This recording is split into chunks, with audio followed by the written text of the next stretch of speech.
Aquí estamos de regreso para nuestro último panel. Como conocen la estructura ya a esta altura de la conferencia, nosotros tenemos una antesala, que es un main speaker, una antesala de cada panel.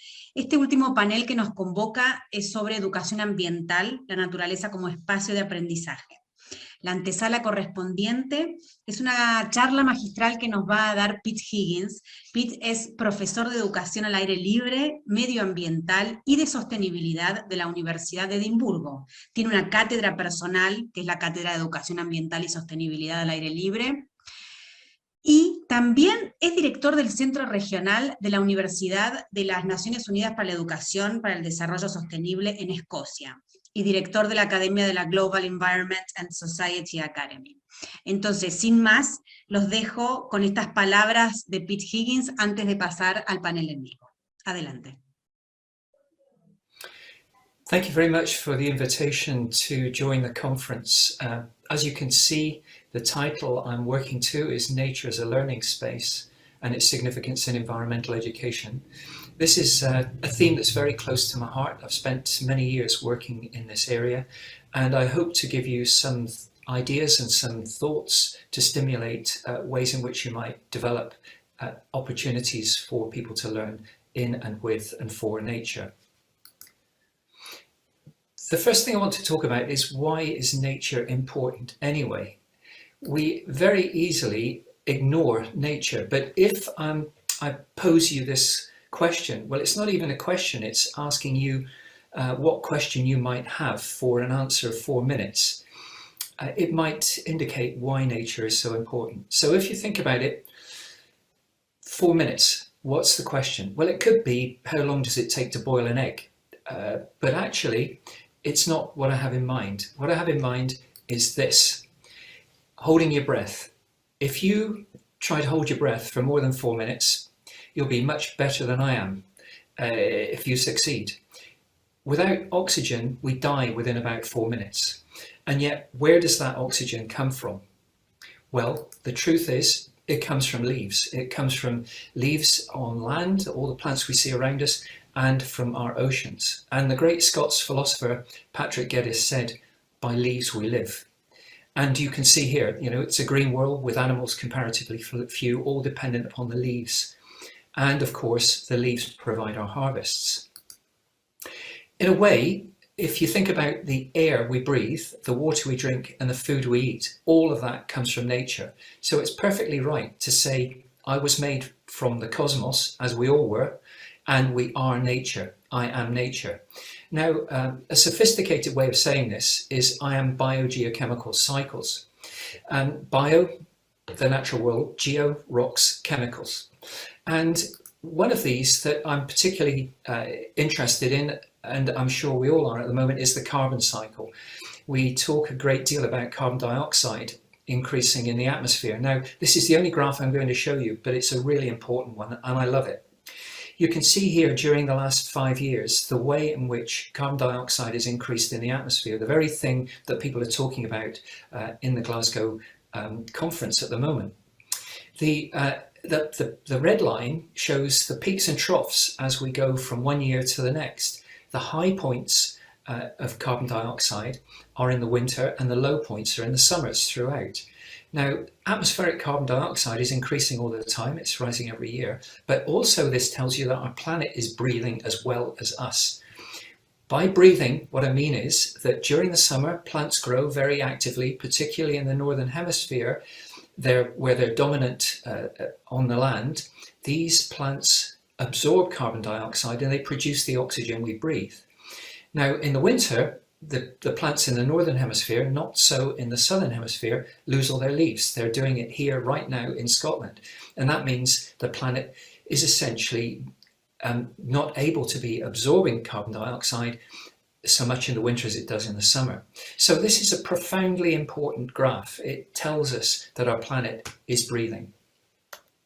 Now, of course, that carbon cycle is just one of the cycles that are important to the way in which the planet works. And I like this view of the Sustainable Development Goals because it shows that the biosphere and water in particular, life on land in particular, are crucially important, and that society and economy depend upon these.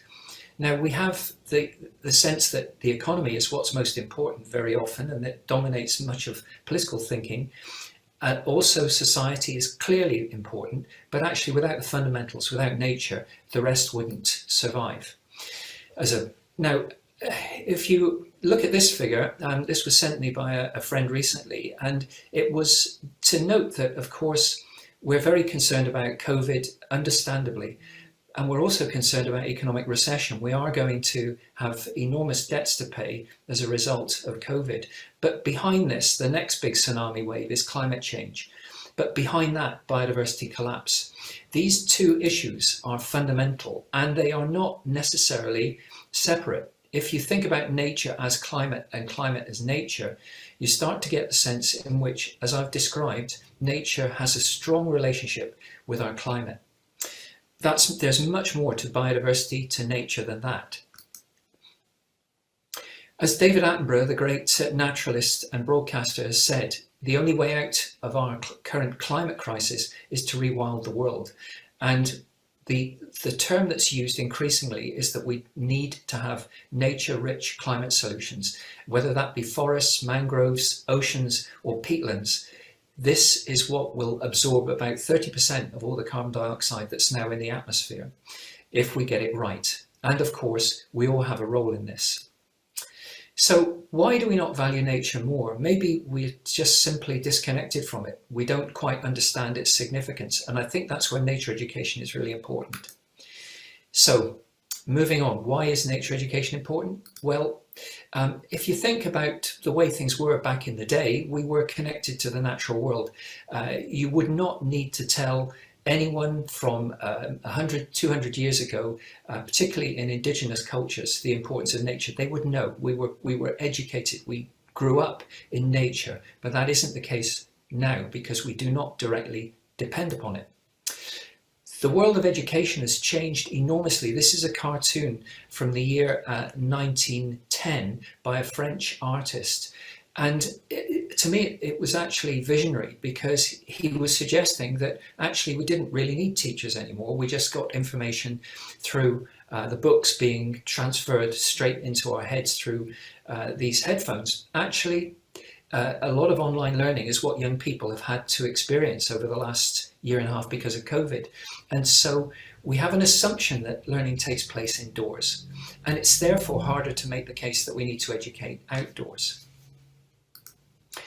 Now, if you ask young people why they enjoy outdoor learning experiences, this is research done by some colleagues of mine in Scotland. They tell you that they like outdoor learning because it's fun or enjoyable, it feels real, the word here is authentic, and that they actually enjoy being free, being able to move around in the outdoors.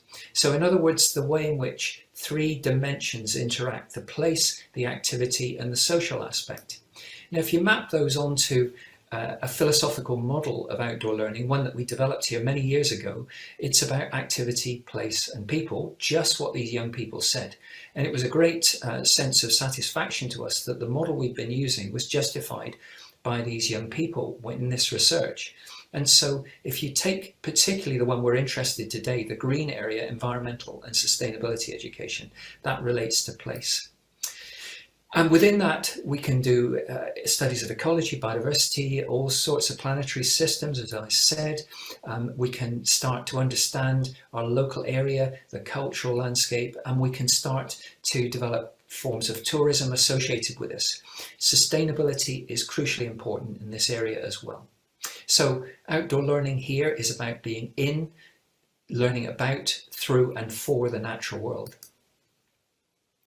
Now, we've developed this other model here in Scotland where we try to encourage schools, all schools, to use their school grounds. Most schools have got some form of school grounds, even if they're not very extensive.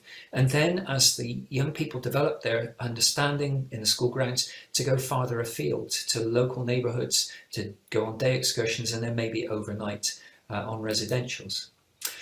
And if you look at the research on this, and we've done quite a lot of work here, both on the research, doing research ourselves and supporting this through reading the literature, etc. the evidence is very clear that it raises awareness of environmental and sustainability issues and helps young people's development more broadly and across the curriculum.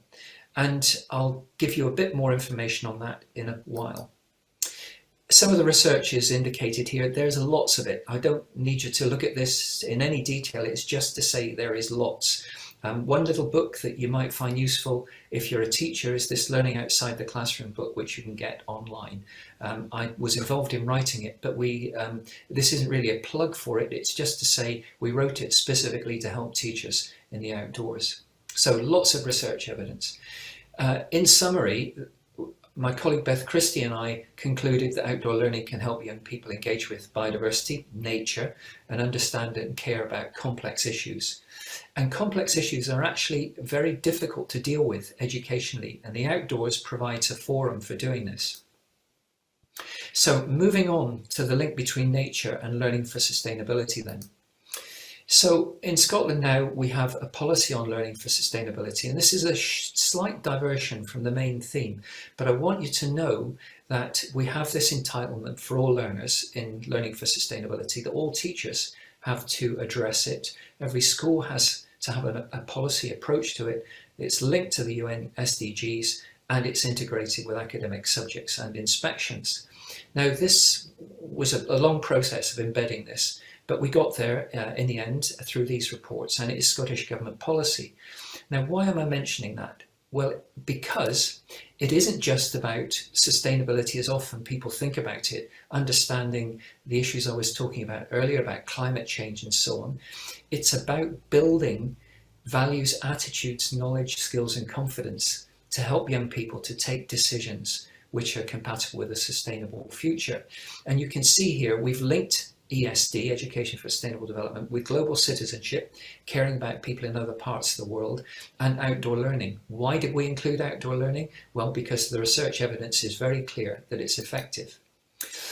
Here's one specific report which my colleague Beth and I did for the Scottish Government in 2020, and essentially it shows that if you embed learning for sustainability in practice, and this is literature from all over the world supports this, young people do better academically.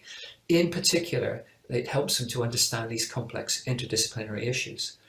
Within the research that we reviewed, one theme came out very strongly, which is that the outdoors is a powerful indicator of whether or not young people are going to learn. They are much more engaged with any subject matter, according to the international literature, than they are if they're in a classroom. You can follow that up yourself and see this short report and the longer report through a very easy internet search. So here's some practical approaches, because much of this has been theoretical so far. So one thing I really like to do with students of any age is ask them the question, what is where? Now that sounds like a stupid thing to say, but what I'm really trying to get at is look around you. What do you see? Where is it? Why is what where? In other words, why is the tree that I can see outside of my study window here there? How did it get there? And what do I think or feel about those things being there? Now, these sorts of questions are very open, and they can range from a pebble on a beach right through to a mountain. And for a teacher, asking what do you think about this place is really important. But there's a word here which I want to spend just a moment on. The word is affordances. And it's a word that you wouldn't even necessarily know if you're a fluent English speaker. It essentially means, what can I use a landscape for, a place for? What are the learning opportunities of that place? How can I maximize student learning with this place? So thinking about what really does this place offer me as a teacher, and then using these questions. So that's one approach. Another that I'm quite fond of is to ask students, this certainly is for older students, to ask them to write something about nature. So this is a view of Edinburgh, very close to where I work. You can see the palace where the Queen is when she's here down in the left, and this big crag up the back, which is right in the centre of Edinburgh. And where I work is very close to here. And we'll take students out to a place like this and we'll say, look at this landscape, and then write something about landscape as nature, or landscape as habitat, a place to live, landscape as artifact, what's left after everything else has been changed. What about wealth? You know, the city of Edinburgh, describe landscape as wealth or history. So asking students to do this is a really interesting way of getting them all to think differently. And then what I do is I get them to present this information using creative media, either through art, prose, poetry, dance, whatever, or just pinning something to the wall. And that really helps them to share those experiences. My colleague Simon Beams has come up with this really interesting approach called Outdoor Journeys, which is about self-led investigations of a local landscape. So he's used it within schools and across all ages, and I too have used it with people aged from 4 to 60. It enables students to learn about the place they live in, and it's about short local journeys to get them to think about the story of the land. And there can be open questions that you address, and I'll come to that in a moment, or you can set up a theme like the only thing I want you to think about when you go out here and investigate is trees. I've even done it with a rubbish bin. I've said to actually adult learners, okay, look at the rubbish in that rubbish bin, and then come back with some questions about it. So here's a link you can pursue to find this information. I thoroughly recommend it. So these are students of ours down in the local park, just where from the same place you saw in that image earlier on. And it helps to bring the curricula alive, to make sure that the young people involved actually start to feel that they're engaged with their learning. It's built around 3 phases. You ask people to go and walk in whatever area you restrict them to, and come back with questions. They then as a group discuss those questions, choose one that they're going to research, or maybe 2. They then do the research, and then they share their responses to these with the rest of their classmates. It works really effectively. While I'm at it, why do we always think that learning has to be a structured thing in the outdoors? Imagine what these young people are learning from this protest regarding climate. In order to get there, they learned all sorts. In order to understand the issues, they learned all sorts. As teachers, we need to be thinking about what can we gain educationally, and how can we help these young people to gain from this experience, and not just leave it as an informal educational opportunity. That's valuable anyway, but what can we use it for? So the classroom is not the only place you learn. Thinking about the structures and that we operate within when we're teachers, we have to think about things like clothing, risk, and the class sizes we operate in. Often what we'll do with young people or old is we'll ask them to think about these things, rather than us tell them what to wear, tell them what risks there might be, or rather than risks, what do we need to be careful about out there?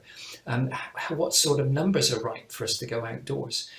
And then we need to think about the benefits of being in green spaces, the confidence that we have as teachers to be there, and what the costs might be, because not all these things are free, and particularly with regard to staffing. So we have to be ready to explain all this to those people who ask us why we want to go outdoors.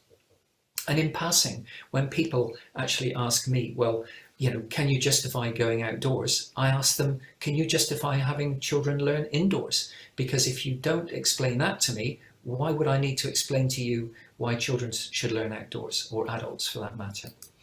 Okay, a few final thoughts from me. Going back to this idea that we're dependent on planetary systems, we have lost contact with the natural world. So we've forgotten that we're a part of, rather than apart from, the environment. We think we're separate from it. We think we live within a technological world where our food arrives, we know not from where, the water comes out of the taps. We are not apart from the environment. We are absolutely dependent upon it. So education must note that and must work with it. I have this kind of strange notion that we should be intimate with our planet. And I don't know about you, but you know, anyone that I am intimate with, I think about my family as the most obvious, or my really close friends, I feel a sense of love for those people. And love and intimacy are very closely connected. And so, is there anything more intimate than the air you breathe, the water you drink, and the food you eat? If educationally we can use the outdoors to develop this sense of intimacy, not just with our local environment, but with the planet, then surely we stand a much greater chance of dealing with the massive environmental sustainability, biodiversity crises that are out there at the moment that we're trying to address. So really, finally, good planets are hard to find, and really we've got a pretty good one. And I do think that it's not just a good one, it's the only one we've got.